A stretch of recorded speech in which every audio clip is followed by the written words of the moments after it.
Hi friends, welcome to சேசு சமையல் தமிழ்.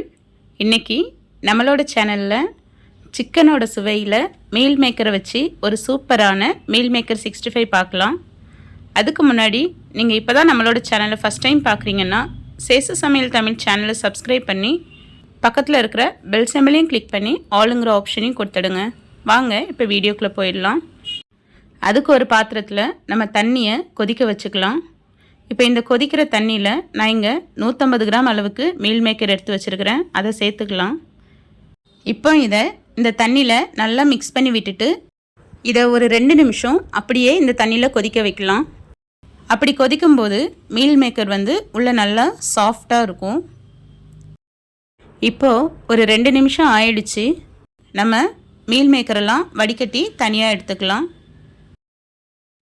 வடிகட்டி எடுத்து வச்சுருக்கிற மீல் மேக்கரை ஒரு 2 நிமிஷம் ஆற விட்டுட்டு நம்ம நல்லா அதை ட்ரையாக பிழிஞ்சு எடுத்துக்கலாம். ஏன்னா இது நல்லா தண்ணி உறிஞ்சிருக்கும். இப்போது நம்ம இதை நல்லா பிழிஞ்சு இதில் இருக்கிற தண்ணியெல்லாம் எடுத்துட்டு நம்ம வேறு ஒரு பாத்திரத்துக்கு மாற்றிக்கலாம். இங்கே காமிக்கிற மாதிரி நல்லா பிழிஞ்சிடுங்க.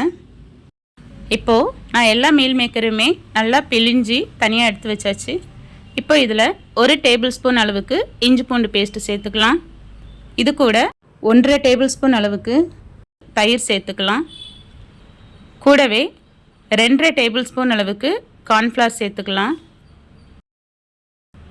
இது கூட 2 டேபிள் ஸ்பூன் அளவுக்கு மைதா மாவு சேர்த்துக்கலாம்.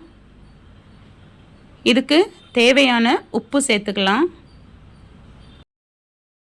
இதில் 1 டீஸ்பூன் அளவுக்கு தனி மிளகாய் தூள், 1/4 டீஸ்பூன் அளவுக்கு மஞ்சள் தூள் சேர்த்துக்கலாம். கூடவே 1 டீஸ்பூன் அளவுக்கு சிக்கன் 65 மசாலா சேர்த்துக்கலாம். இப்போ இதை தண்ணி ஊற்றாமல் நல்லா மிக்ஸ் பண்ணி எடுத்துக்கலாம். நம்ம ஃபஸ்ட்டு தண்ணி ஊற்ற வேண்டாம். ஏன்னா நம்ம இது மிக்ஸ் பண்ணும்போது ஆல்ரெடி மீல் மேக்கரில் இருக்கிற கொஞ்சம் தண்ணி ப்ளஸ் நம்ம தயிர் சேர்த்துருக்குறோம். அதுவும் சேர்ந்து மிக்ஸ் ஆகி வரும். தேவைப்பட்டால் நீங்கள் இதில் அரை எலுமிச்சப்பழ ஜூஸ் எடுத்து ஊற்றிக்கலாம். நான் இன்றைக்கி லெமன் ஜூஸ் சேர்க்கலை. ஒருவேளை ரொம்ப ட்ரையாக இருக்கிற மாதிரி இருந்துச்சுன்னா லைட்டாக தண்ணி தெளிச்சுக்குங்க. இங்கே நான் தெளிக்கிற மாதிரி ஊற்றிட வேண்டாம். அப்போ தான் நமக்கு மசாலா எல்லாமே பிரியாமல் எல்லாம் நல்லா பைண்டிங் ஆகி ஃப்ரை பண்ணும்போது நல்லா மேலே கிறிஸ்பியாகவும் உள்ளே நல்லா சாஃப்டாகவும் இருக்கும். லைட்டாக தெளித்து நான் இங்கே காமிக்கிற இந்த கன்சிஸ்டன்சியில் இருந்ததுன்னா சரியாக இருக்கும். இப்போ இதை நல்லா மிக்ஸ் பண்ணி விட்டுட்டு இதை ஒரு 20 நிமிஷம் சைடில் வச்சிடலாம். இது நல்லா ஊறட்டும். ஊறிச்சுன்னா டேஸ்ட் நல்லாயிருக்கும். இப்போ ஒரு கடாயில் எண்ணெய் ஊற்றி எண்ணெயை நல்லா சூடு பண்ணிக்கலாம். இதுக்கு எண்ணெய் நல்லா சூடாக இருக்கணும். அதே போல் ஸ்டவ்வுமே ஃபுல் ஃப்ளேமில் இருக்கணும். எண்ணெய் நல்லா சூடானதும் நம்ம இங்கே மேரினேட் பண்ணி வச்சுருக்கிற அந்த மீல் மேக்கரை எல்லாம் ஒவ்வொன்றா தனித்தனியாக விழுற மாதிரி எண்ணெயில் போட்டுடலாம். இப்போ இதை லைட்டாக மிக்ஸ் பண்ணி விடலாம்.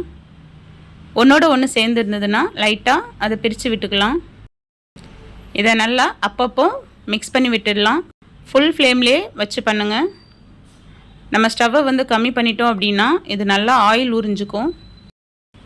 இந்த மாதிரி எண்ணெயை சூடாக வச்சு போடும்போது நமக்கு ஆயில் அதிகமாக உரியாது. இப்போது எண்ணெயோட சலசலப்பெல்லாம் நல்லா அடங்கினதும் இதில் ஒரு கொத்து கருவேப்பிலையை போட்டு அதில் அப்படியே பொரிய விட்டு நல்லா எண்ணெயில் பபிள்ஸ்லாம் நல்லா அடங்கினதும் நம்ம எடுத்துடலாம். இது நல்லாவே மேலே கிறிஸ்பியாக இருக்கும். அதே போல் உள்ளே நல்லா சாஃப்டாக இருக்கும். இந்த மாதிரி மீதி இருக்கிற மீல் மேக்கரையும் நம்ம எல்லாத்தையுமே போட்டு எடுத்துடலாம். மீல் மேக்கரை எண்ணெயில் போடுறதுக்கு முன்னாடி கையை தண்ணியில் கொஞ்சம் நனைச்சிக்கிட்டிங்கன்னா உங்களுக்கு எண்ணெயில் தனித்தனியாக போடுறதுக்கு கொஞ்சம் ஈஸியாக இருக்கும். ஏன்னா கையில் ஒட்டாது. ஆயில் நல்லா ஹீட்டாக இருக்கும்போது போடுங்க. அதே போல் ஃபுல் ஃப்ளேம் வச்சு போடுங்க. இப்போது நல்ல பபிள்ஸ்லாம் அடங்குற ஸ்டேஜ் வரும்போது கொஞ்சமாக கறிவேப்பிலையை உள்ளே போட்டு பொரிய ஊட்டி எடுத்திங்கன்னா சூப்பரான மீல் மேக்கர் 65 சூப்பராக தயாராகிடும். இது மேலே நல்ல கிறிஸ்பியாகவும் உள்ளே நல்லாவே சாஃப்டாகவும் இருக்கும். உங்களுக்கு இந்த ரெசிபி பிடிச்சிருந்ததுன்னா இந்த வீடியோக்கு ஒரு லைக் கொடுத்து சேசு சமையல் தமிழ் சேனலை சப்ஸ்கிரைப் பண்ணி சப்போர்ட் பண்ணுங்கள். தேங்க்ஸ் ஃபார் வாட்சிங்.